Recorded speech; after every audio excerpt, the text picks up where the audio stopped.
I'm Martin Tyler, and you're listening to Harry Symeou.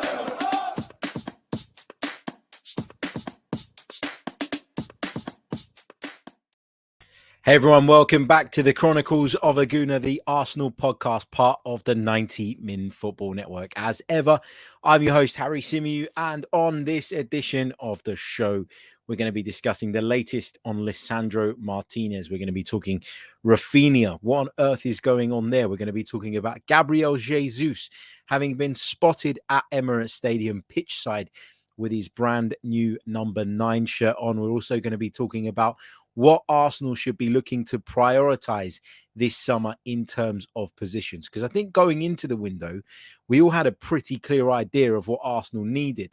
But the fact that we've made a move for Raphinha, the fact that we've made a move for Lisandro Martinez, it's kind of just confused people a little bit as to what the priorities are at Arsenal this summer. Not to say that we don't need players in that position, in those positions, I beg your pardon, but you know, I think a lot of people were thinking striker, and probably centre midfielder. And as of yet, we haven't really moved for one. So it's going to be really, really interesting to get into that discussion and into that debate with all of you guys in the live chat box as well. Big hello to everyone watching us on YouTube at the moment. Big hello to everybody joining us on Twitter, and of course to those of you joining us on Facebook. We are streaming to Facebook for the first time in a long time. I'm streaming it to my personal page, so if you're not my friend, you can't watch it anyway. But yeah, thought I'd chuck it on there for the first time in a while as well. Let's say a few hellos before we jump into the discussion. Let's start off with Davidson. Big hello to Harvey, to the Wandering Minstrel, to SJ Chan, to Creambone, to Arsenal Analysed, to Artifact, to Jay, to George, to Moss, to Nitin Patel. Big hello to Fort Lauderdale Gooner Craig, to Clockend Seb, to Tom, to Mr. Lucas, to Oisin, to Suderson, to Felix, to Good Guy, to Justin, to everybody basically in the live chat box. Hope you're all well. Hope you're all doing good. Okay, right, let's get into it then. What is the latest on some of Arsenal's reported transfer targets? Let's break it down for you based on what we know now.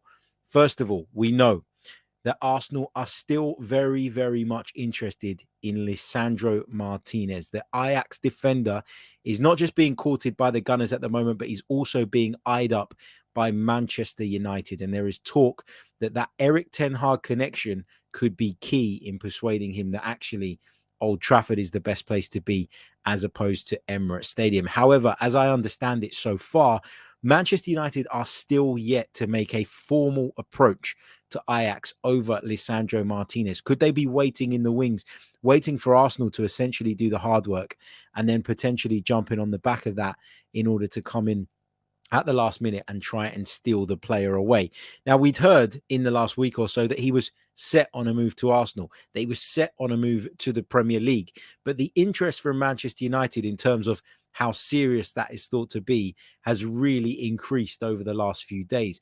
Ajax don't want to lose everybody, obviously, this summer, and they've already allowed a number of players to move on. So you get the impression that they're not really willing to budge on their asking price. Why? Because, as I say, they don't really have to sell. They've made a shit ton of money this year already. And actually, to lose Lisandro Martinez means that they've got to replace him as well. Now, there were links earlier in the window between Manchester United and Youri Tielemans, who's the other centre-back, or another one of the centre-backs that was very, very impressive at Ajax last season. But it's understood that Youri Tielemans isn't sure that he wants to join Manchester United, which is what's said to have, I guess, encouraged Erik ten Hag and his team to turn their attentions to Lisandro Martinez. But as it stands, only Arsenal have made a formal offer to Ajax for the player. It's still short of Ajax's valuation. Ajax is said to be holding out for around about 50 million euros. The Gunners have offered 40 million euros plus add-ons. We're not exactly sure how much those add-ons amount to, but there's a feeling at least that Arsenal are getting closer. So that's the latest on him. Competition, of course, between Arsenal and Manchester United for the Argentine defender. Let's talk a little bit about Raphinha, because this saga is still rumbling on. Now, we heard just a couple of days ago from Fabrizio Romano that a deal had been done, had been agreed between Chelsea and Leeds United, and that personal terms had been wrapped up between Chelsea and the player as well. However, we've seen a little bit of backtracking since from Fabrizio Romano and from a number of other people who claimed that that deal was already done. What are they saying now? Well, it looks as though Raphinha has decided, I'm not sure that I want to go to Chelsea. You know, I prefer to go to Barcelona. That's what he wants. Deco, his agent, was spotted in Barcelona.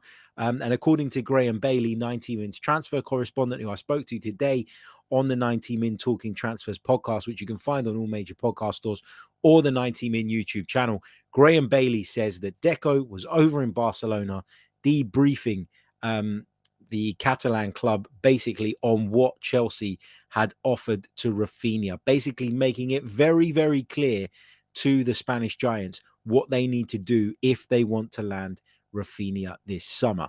Now, Barcelona are said to have contacted Leeds again after an initial bid or initial verbal offer that was really, really low.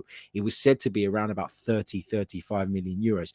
But it's understood Barcelona are trying to get as close to that 65 million pound number that Leeds are looking for, but they're only willing to do it or able to do it on the basis of add-ons. And this is a big, big problem, right? Because what do you make of Barcelona's situation? They've got a number of players that they've already signed that they can't register because of the financial problems that they have right now. So how on earth can they go out and discuss a deal and come up to the negotiation table basically from that position with Leeds United? It makes no sense. But what is becoming more and more apparent, what is becoming clearer and clearer by the day, is that Raphinha wants to go to Barcelona above everything. Now, we always knew that Barcelona was his priority, but we also thought that Chelsea would be a side that could tempt him there. And maybe they still can if Barcelona and Leeds can't come to some sort of agreement. But it's really, really interesting that even with this mega money offer on the table from Chelsea, Raphinha still wants to wait. And the more I think about this, and the more we talk about this, and the more I read, and the more I kind of follow this story as it unfolds, the more I feel like I'm kind of glad that we've walked away from this shit show of a transfer negotiation. Now, I'm not saying he's a bad player. You know, I'd love to have him at Arsenal. I really, really would. But it's clear that this deal has just got too many add-ons, too much complication.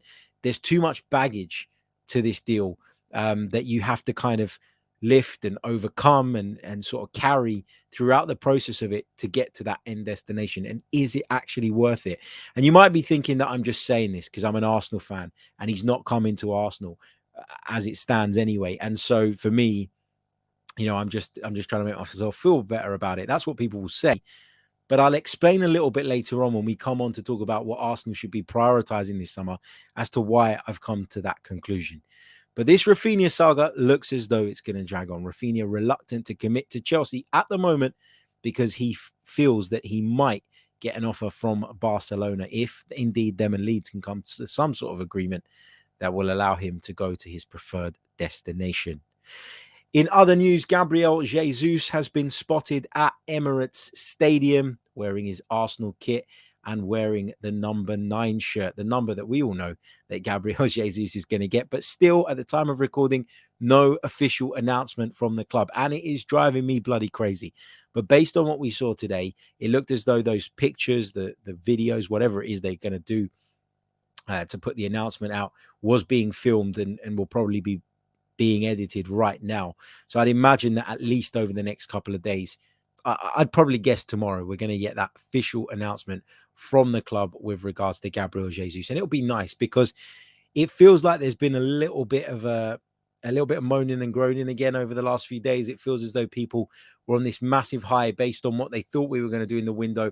And because the Raphinha deal in particular looks to have fallen away a little bit, people are kind of worried and concerned and getting a little bit frustrated. What I will say, and I've said it time and time again, is there are still 2 months to go in this transfer window. I know it's not 2 months until the season, but it's very rare actually for a transfer window to see so much movement at this early stage. I was talking about this today with Ade Oladipo on TalkSport 2 when we were doing the show today. We we discussed this at length. Normally transfer windows start quite slowly and then things pick up.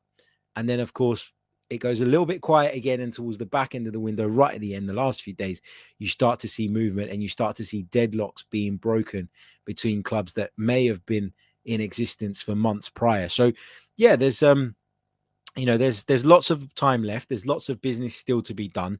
So I'm not too stressed at the moment. I think we got to keep telling ourselves that Arsenal have a plan, that Arsenal are working on that plan. We saw the way the Fabio Vieira deal came completely out of the blue, and there's no reason why Arsenal can't pull something like that out of the hat again. So let's chill out, let's relax. Obviously, there's a lot of players still to move on as well. Bellerin's back training at Arsenal. Ainsley Maitland-Niles is back training at Arsenal. Lucas Torreira has been very clear in the last few days about him wanting to, move on, and the fact that he doesn't want to return to Arsenal. We talked about that yesterday, and that obviously remains the case. There's so much. There's so much to still take place and to still happen. So don't lose your minds yet, is my advice to you.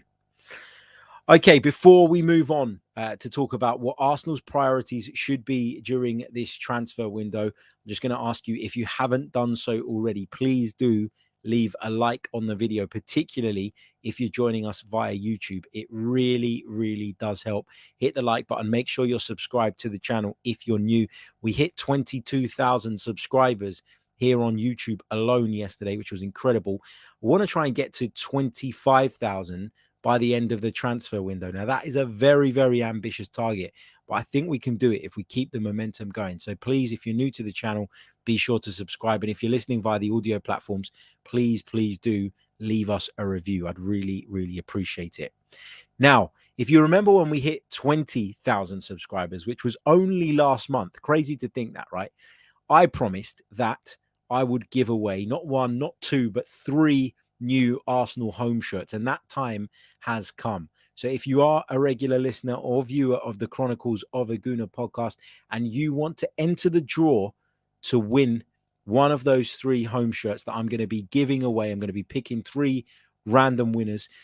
Of the 3 random winners, one of them is going to come from our members pool. Now, there's a lot less members than there are subscribers. So members, you have a much better chance of winning one of these shirts because there's simply less of you and there's a shirt up for grabs. Whereas for the normal subscribers, who are also welcome to enter the competition as well, there'll be 2 shirts up for grabs, but there's thousands of you going into the draw for this. So if you do want to get involved, all you need to do is email me at chroniclesafc@gmail.com, and I'm going to be putting a tweet out as soon as this show finishes, which you need to like and retweet in order to enter yourself into the draw. Now, those of you that don't have Twitter, you can email me. But for those of you that do have Twitter, just do it on Twitter. It's much easier. I should have said that in the first place, but you know what I mean. Anyway, okay, so 3 Arsenal shirts. Going to be giving them away over the next few weeks. Really looking forward to this. Okay, let's talk priorities. What should Arsenal's priorities be this summer? Now, I think going into the transfer window, it was obvious that the main priority had to be at centre forward. That for me was the number one, and actually by quite some distance. It's clearly a position that we've struggled in of late. It's clearly a position that, Mikel Arteta thought he could get buy-in with Aubameyang, with Lacazette. Even when Aubameyang's form dipped, you still felt like, given his pedigree, given his goal-scoring prowess over the years prior, that he would be able to offer us something in that department. And what we saw with the evolution of the team was actually that Pierre-Emerick Aubameyang just wasn't quite the right striker anymore. And I'd argue that our best football came during last season when Lacazette was playing that role. Not as good a goal scorer as Pierre-Emerick Aubameyang. That's blatantly obvious. But someone who was willing to link up the play, someone who was willing to drop that little bit deeper, and someone who was much more aggressive and willing to be aggressive in leading the press, which is what Arsenal desperately needed. Lacazette came in, done that job pretty well for the most part. And while the guys around him were scoring goals, it didn't really matter that his tally was somewhat low. However, as the goals started to dry up in the rest of the team, you ultimately turn and look to your centre forward, don't you, for inspiration in that department. And we just never got that from Alexander Lacazette. He's moved on now. Aubameyang's moved on as well. And his future at Barcelona, I have to say, is looking quite bleak, which again kind of backs up the point that, wherever he went, the same problems were going to follow him. But that's another day, a discussion for another day. Going back to Arsenal, though, we needed to bring in a centre forward this summer. We needed to probably spend the most significant amount of money on a centre forward who could come in and could do a lot of the good things that Lacazette did at the back end or sort of the midpoint of last season, but also can add more goals to the party. We need a striker who can score 15 goals. 20 in all competitions. That's what we need. We need someone who can do that, who can contribute that. What a huge difference that would make to the team, by the way, but also someone who can continue the good work in terms of being aggressive in the press, being hardworking, offering us something a little bit different, because I did feel at times with Lacazette, we became very one-dimensional. Gabriel Jesus is that. Gabriel Jesus is someone who offers threat in behind, who comes alive inside the penalty area, who can pop up in the 6-yard box, who's quite happy to drift left or right.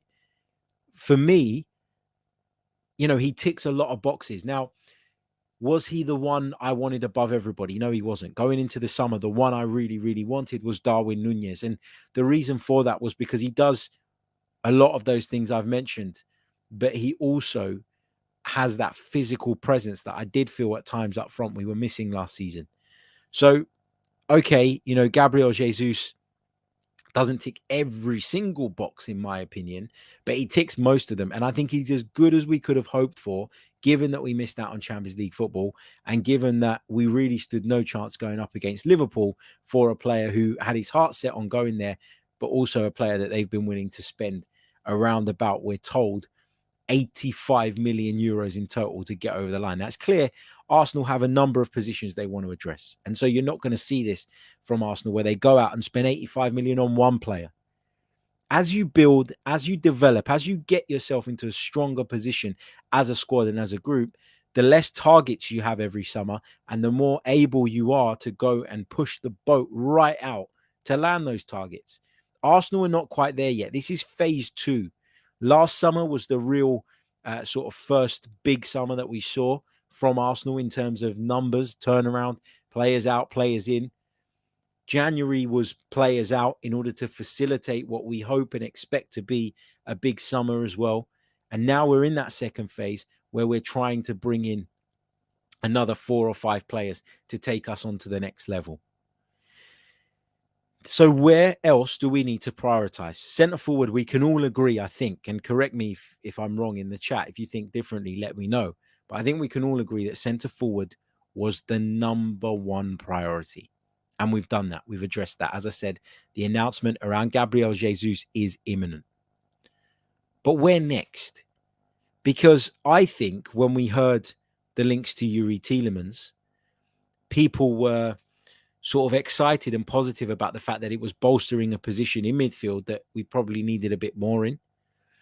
When we were linked to Lisandro Martinez and you think about the fact that he can play left back, left centre back, but also defensive midfield, that makes a lot of sense as well.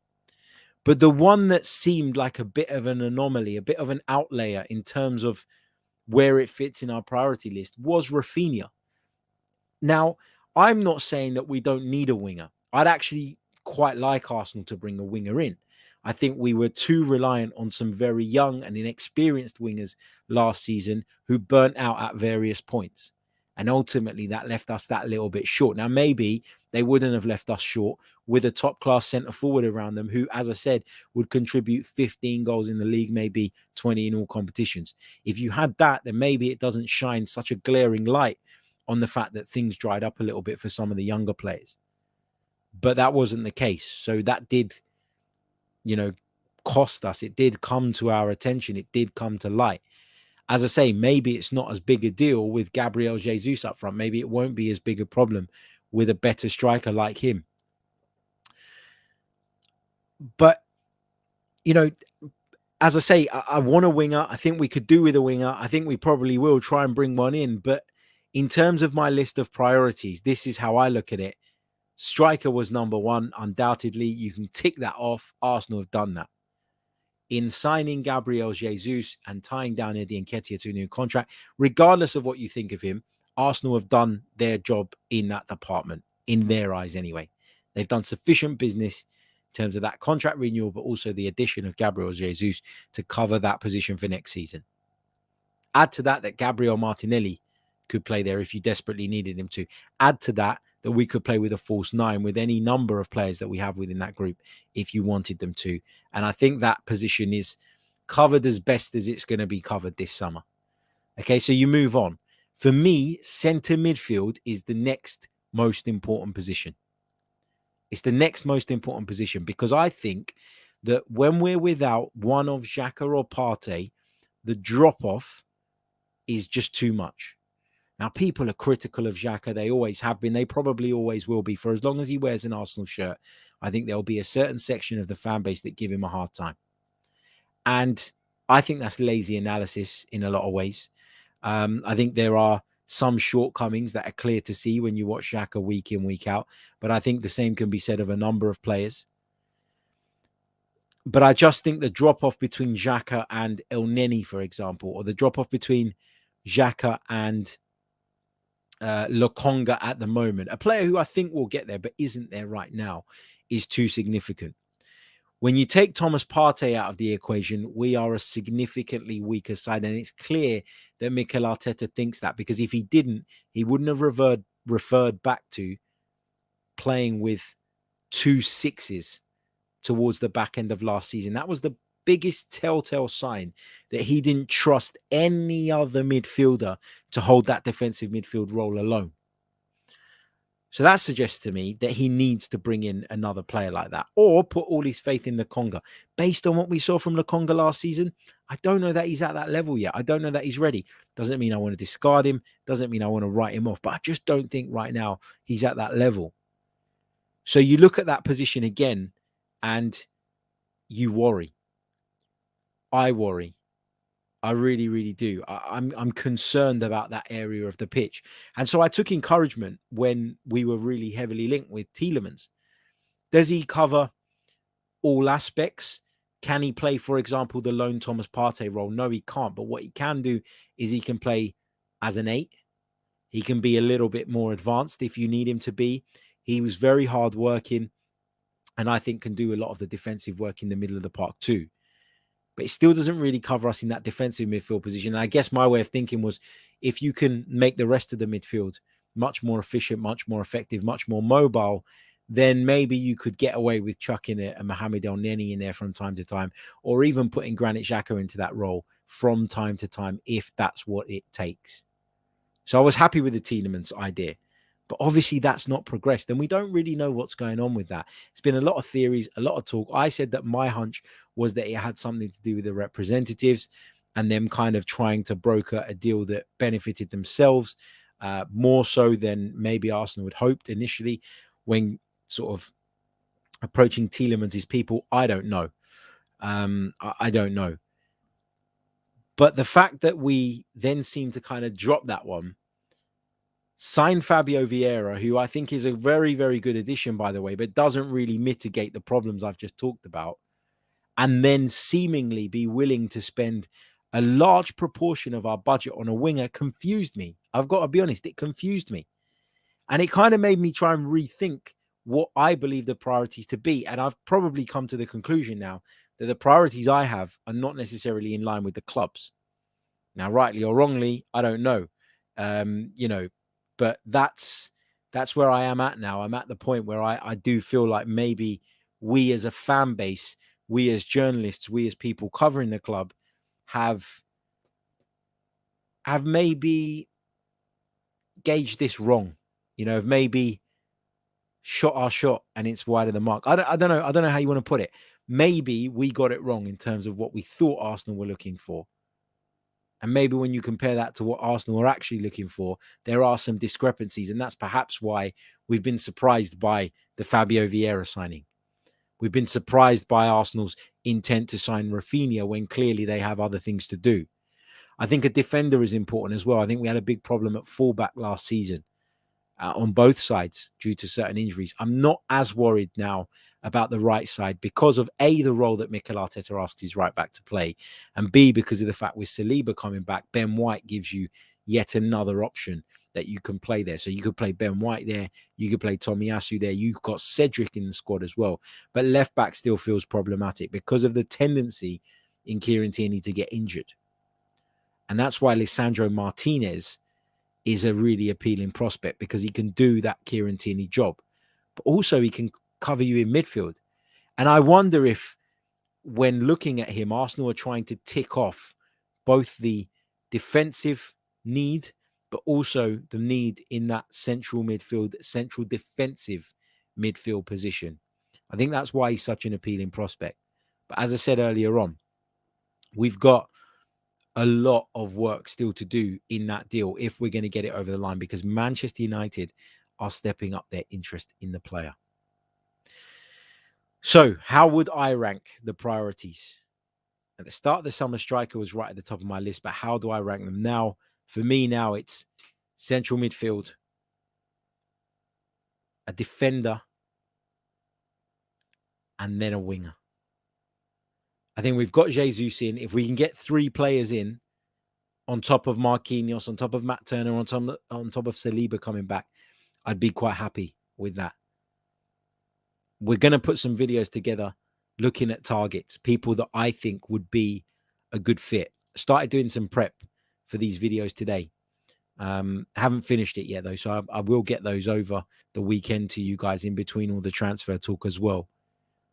But yeah, it's going to be really, really interesting. But as I say, my priorities right now are centre midfield, a defender, and then a winger. When I say a defender, someone who could cover left back and left centre back would be ideal, because those are the 2 positions across that back four where we're most short. So that would be ideal. That's why Lisandro Martinez would be ideal. Winger is something I'd like, but if we can't do it, we can't do it. I'm not really going to lose too much sleep over it. So that's where I'm at. Okay, let's go over to the chat box. Get some of your questions in. I'd love to take some of your questions between now and the end of the show. A big thank you to the Snipe.Genius for becoming a member of the YouTube channel. Thank you so, so much, mate. Really, really do appreciate it. Remember, if you're a member of the Chronicles of a Gooner channel, you have a better chance of winning one of those 3 Arsenal home shirts that I'm giving away in the next few weeks. There's going to be a tweet going out this evening, so keep your eyes peeled for it. All you need to do to enter is like it, retweet it, subscribe to the show as well. If you don't have Twitter, you can email me, chroniclesafc@gmail.com. Okay, let's take some of your thoughts, some of your questions. I've seen Arsenal Forever says, why are you wearing a Ukrainian football shirt? If you think this is me trying to make some political statement, it isn't, because I bought this before any of that stuff started. But yeah, it is a Ukrainian football shirt. I've got loads of like retro football shirts, different countries, different clubs. And this was just one of my collection. It's not any political statement. Although I do wish well to all of those still sort of suffering over in Ukraine. I have to admit, I haven't been as across it as I was sort of right at the start of the conflict, but obviously it's still happening. There's still people suffering. So big love to everybody over in the Ukraine currently struggling with the current situation. But yeah, no, it's not a political statement if you're trying to lure that out of me. Let's go to Lynn, who's talking about Tielemans. She says, I think that Leicester thought there would be clubs coming in for him, but this has not happened. And they thought this would push the price up. And now they have a decision to make on selling him. Yeah, it could have something to do with that. I think they probably did. I probably think they did envisage there being more interest in Youri Tielemans, given his contract situation, given that he's available for £25 million, as is said. But I think when you think about the clubs that would be looking at him, you know, Man United were one that he was heavily linked with. Their priority at the moment is Frankie de Jong, clearly. We've heard from Ben Jacobs of CBS Sport that Youri Tielemans always wanted to come to Arsenal and that Arsenal would be his first choice. I think that Arsenal know how the land lays with Youri Tielemans. And while I don't think this deal is anywhere near happening, I wouldn't be surprised if this is a player that Arsenal go back in for further down the window. And hopefully that might see them get it at a price that they feel is more suitable and doesn't hinder us in any other business. Just a quick reminder on the likes, because we've got only 147 on the board, but there's nearly 700 of you with me live right now across the multiple platforms. So why on earth haven't we managed to get up to 300 likes? Come on, smash the like button. Doesn't cost a thing. Clock End Seb says, are there any free agents you think the club should take a punt on? Not that really spring to mind, if I'm honest. It's a hard one. I think the best way to approach this, because people ask me this all the time, what players would I like in this position? What players would I like in that position? I need to really sit down and break it down in position. So I'm going to do that. I've told you guys what my priorities are. Striker first. We've done that. Central midfield, defensive midfield, and a winger. I'm going to do individual episodes breaking down who I'd like to see and why come in those positions. I'm going to give you 3 options for each, and maybe Mikel Arteta will have a listen and pass those names on to Edu. Who knows? No, I'm just kidding. I can't think off the top of my head of a free agent that I'd like to specifically take a punt on. But I'm not one to be obsessed by price or bogged down on that. If a player is available for 5 million, who's going to be just as useful and just as effective in the system as somebody who's 30 million pounds, that doesn't really bother me. I know a lot of fans get irritated by things like that. There's a bit of snobbery. For me, that doesn't exist. Craig says, Harry, I only want the shirt if you're going to sign it. What a way to ruin a shirt, Craig. A lovely Arsenal shirt, brand spanking new. You want me to put my grubby signature all over it? I'll send you it, mate. I'll send you it if you win. If you win. You nearly caught me out there. What else have we got? HFN says, is Arteta overrated? What has he individually shown to be a trait of elite coaches? We can go round and round and round and round in circles. Why do I always forget to pull that bit of the blind down when I go live? We always have this debate. We always go around in circles about Mikel Arteta. And at the end of the day, mate, he is Arsenal Football Club's manager. He's just been given a new contract and he's taken us into the new season. Let's get behind him and let's support him. I think last season, there were mistakes made. There were decisions that were questionable. There were decisions that we as fans looked at and couldn't make sense of, ended up scratching our heads about. But at the end of the day, he achieved more than what most people thought was possible with that side. He finished 5th and was in the Champions League race until the final day. Now, it sounds a bit Spursy, doesn't it? Sort of talking about nearly doing something, nearly achieving something. But in order to understand what the job is that Mikel Arteta is doing and how well he's done, you have to understand the circumstances in which he's been asked to work. He was asked to come in and rip out the heart and soul of a rotten squad. And it's taken some time to do that, longer than maybe was initially expected, because we've struggled to move players on. As much as people moan about a lack of activity with regards to incomings, outgoings have been a big problem as well. That has been a real hindrance. People don't want to buy the dead wood. People don't want to buy your junk. That's why people leave stuff outside their house in the road for someone to walk past and pick it up, if you live in London anyway. Because no one's going to come and offer you money for it because it's junk. We're talking about cast-offs here. And that's what a lot of those players have become. So that's hindered us. I think overall he's recruited really well. And I think last season in particular, you could see an identity. You could see what Arsenal were trying to build and create. And that gives me encouragement. The Hippo says, how many more gazumpings can you take? Yeah, for sure.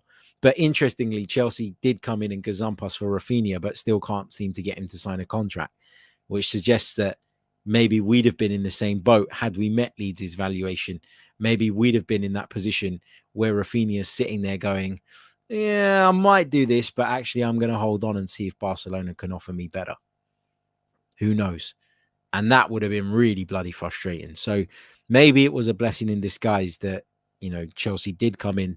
Maybe it's kind of shone a light on the fact that Raphinha's heart is on a move to Barcelona. And anything else is going to feel a little bit underwhelming for him.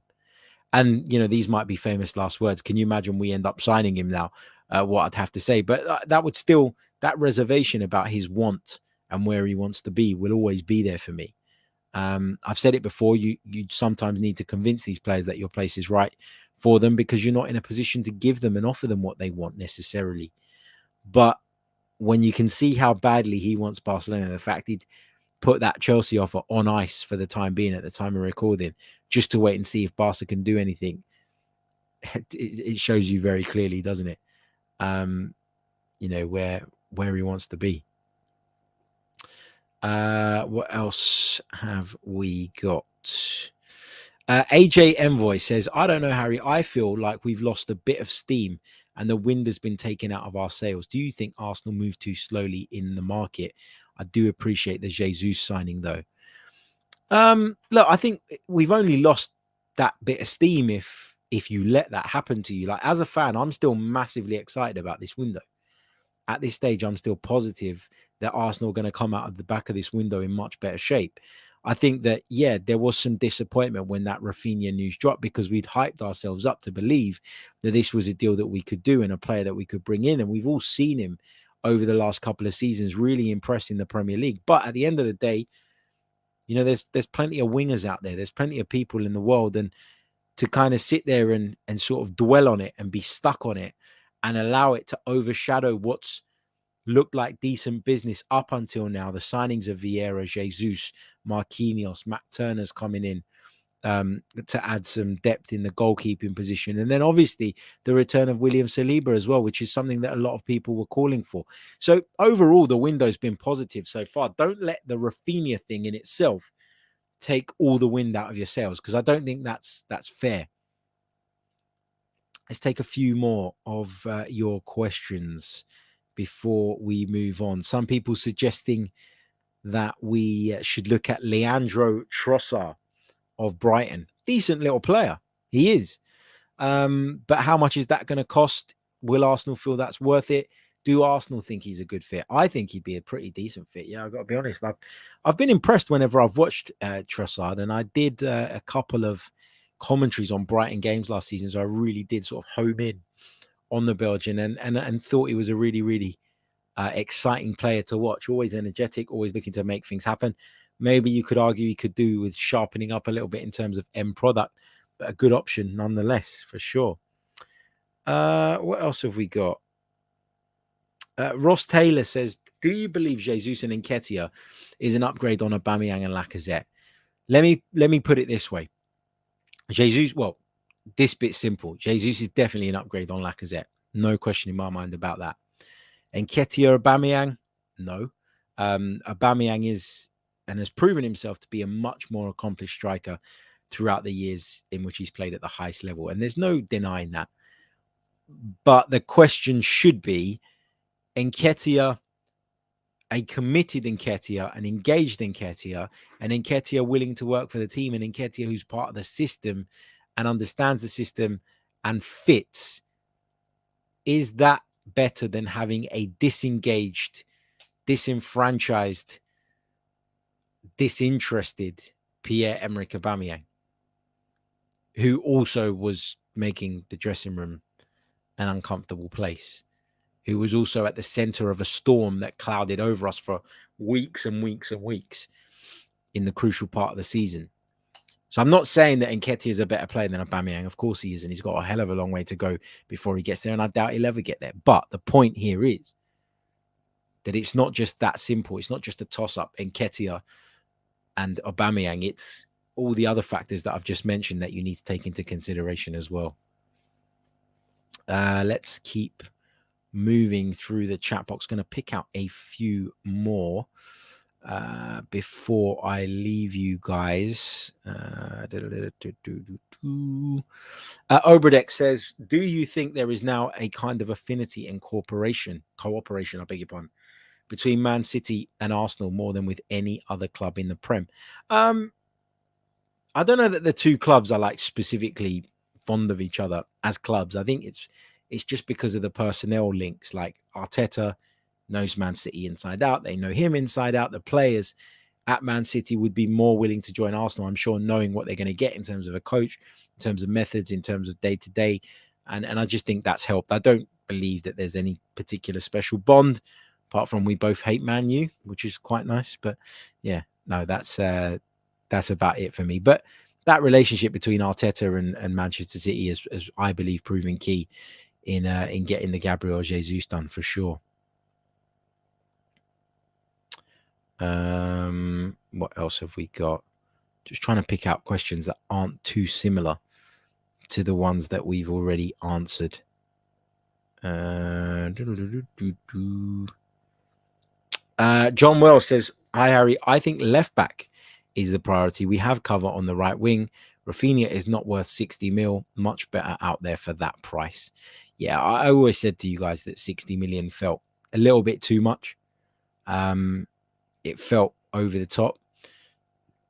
I'd have been happy to pay over the top and for Arsenal to stretch that far if I thought it was a priority.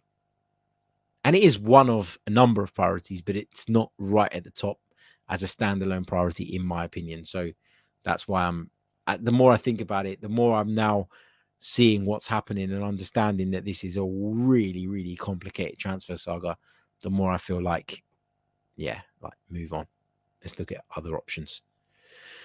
Guys, quick reminder again to please hit that like button. I set a target of 300. We've only got 227 on the board. Let's try and get there ASAP, please. It really, really does help. Good Guy says, what do you think of Martinez as the central defensive midfielder and Partey as the box-to-box? I really like that. I really, really do. And I suspect that is something that Mikel Arteta will view as an option if he can get this deal over the line for Lisandro Martinez. Arsenal need to go there. They need to make Ajax the offer that Ajax clearly want or get closer to it. And then they need to try and act swiftly to wrap this deal up. But we know Manchester United are lurking as well. But I just think Arsenal could really benefit from Lisandro Martinez for so many reasons. I think for me, at the moment, that's become the priority. So I know I talk about certain positions, but in terms of players that are already on our radar that we know about as fans, the Lisandro one has to be the one that we're trying to wrap up next and we're trying to complete so that we can move on, because he covers 2 of the 3 remaining priority positions that I've listed. So let's do it. Let's make it happen. Let's bloody make it happen. Okay, I'm going to take one more question before I leave you guys. Let's see what we've got. I'm just going to scan through the chat box and pick up something if I can. Here we go. A nice super chat from Wayne. Thank you so much, mate, for your very, very kind donation. Really appreciate it. He says, don't you think if we were in the CL and made the signings that Tottenham had, this fan base would be in meltdown? Don't see the hype of their window. I would have said that prior to Richarlison. I think Richarlison is a big statement of intent from Spurs to go out and spend 50 million plus 10 million in add-ons on a player that's going to go into a front line that actually functioned really, really well last season. I think is a big statement from Spurs. But prior to that news today that they are closing in on that deal, I agree with you. I think their window has been underwhelming, but they've added squad additions and they may well go on and add a couple more. There's lots to talk about. Centre-back Clement Lenglet is being linked from Barcelona. A couple of links from Italian defenders as well.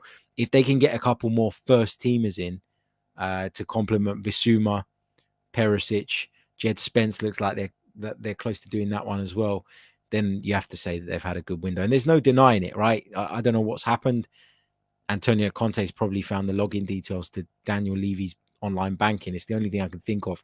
But they're making moves. And you have to say, it's looking good for them. At the end of the day, though, a good transfer window doesn't guarantee success. We've seen that time and time again. We've seen Arsenal have windows we thought were really good and then them not perform. We've also seen windows like last summer that we thought were a little bit underwhelming, from which Arsenal really, really benefited. So, yeah, let's see. Big hello to Sudarshan as well, who joins from Chennai in India. He says, I'm a big fan of your podcasts, but this is the first time I'm listening live. Thank you so much, mate. Welcome to the live stream. He says, keep going great. I believe a left winger is priority along with the central midfielder. How do you rate Noah Lang? Noah Lang really does rate himself, doesn't he? I remember doing some work on some comments that he made not too long ago something like Belgian football needs Noah Lang, or Belgian football will be at a massive loss when Noah Lang leaves. I mean, I've heard good things about him. I don't know an awful lot about him, to be honest with you, mate, to be able to give you a detailed analysis. But when I was talking about putting those lists together as players, I would quite like to see Arsenal move. Noah Lang was on my shortlist. Don't know if he makes my final list. If he does, I'll give you that analysis, but I'm still thinking about that one. So looking forward to bringing you that over the next few days. But thank you so much for tuning in, mate. Okay, guys, gonna leave it there. Been going for 45 minutes or so. Remember, leave a like on the video. We're still 47 likes away from hitting that target. There's over 700 of you watching. It's not acceptable. Hit the like button, subscribe to the channel if you're new. Remember to keep your eye out on the Chronicles of a Gooner Twitter account, Chronicles_AFC, where there'll be a tweet dropping that if you like and retweet, it will enter you into the competition for one of the 3 Arsenal shirts, 3 Arsenal home shirts I'm giving away this summer. Catch you all soon with more. Until next time, take care. Goodbye. I'm Martin Tyler, and you're listening to Harry Symeou.